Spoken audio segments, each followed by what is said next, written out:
Hi everyone, my name is Esther Johnson and today I'll be presenting my reflection on how to create a positive learning environment through movement in early childhood classrooms. I'll begin by analyzing a cartoon image of a chaotic classroom, reflect on what causes such disorder, and then share 2 effective strategies that can transform this type of environment into a supportive, movement-friendly space for grade R learners. Looking at the cartoon image, we see a very chaotic and unstructured learning environment. Children are running around, climbing tables, throwing objects, and not engaging in any form of organized activities. There is no clear adult supervision, and the teacher appears overwhelmed. This is not a safe or productive space for learning. There are no routines in place, no structured transitions, and no visual or physical boundaries to guide learners.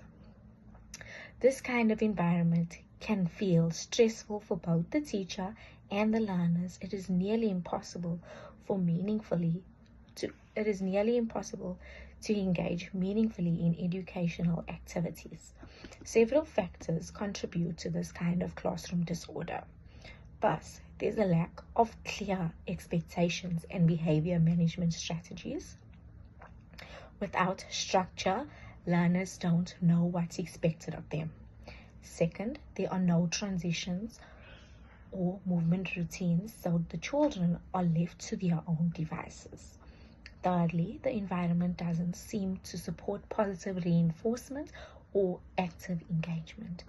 What this classroom needs is a positive learning environment where learners feel safe, supported, and inspired to participate.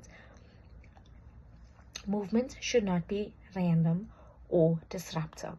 It should be meaningful, structured, and integrated into the daily rhythm of the classroom. To transform this space into a supportive environment, I would use the following 2 strategies. Strategy 1, structure transition using music and movement. Strategy 2, classroom layout and zoning.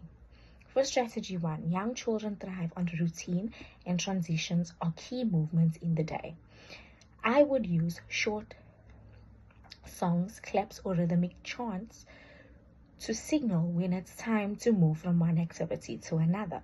For example, after playtime, we could sing a cleanup song that includes simple actions like clap, clap, pick up your toys.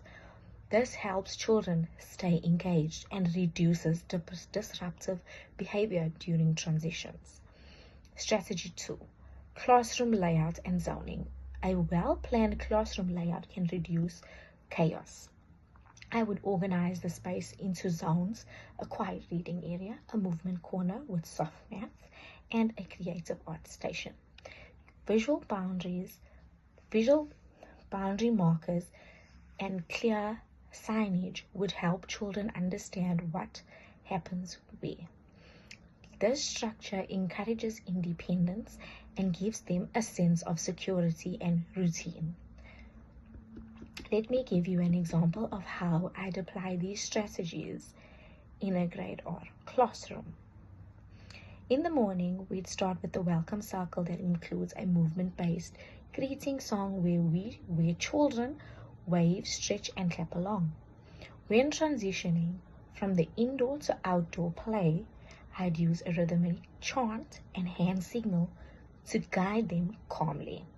If we're moving from free play to story time, I'd dim the lights slightly, play calming music, and lead a short breathing or stretching routine to help them focus. In terms of layout, I'd make sure that activity play happens in a designated area from quiet corners and use colorful floor tape to show where certain activities begin and end. I'd also model expected behavior in each zone and positively reinforce it when children follow through. This kind of environment supports their physical development, helps manage energy levels, and also nurtures their social emotional well-being. To conclude, creating a positive learning environment through movement is not about controlling learners, but about guiding them in a supportive, structured way. When transitions are smooth and the layout is learner-friendly, children feel safe and engaged. The two strategies I have discussed, structured movement routines and purposeful classroom zoning, helps learners participate more meaningfully and foster a space where everyone can thrive. Thank you for watching.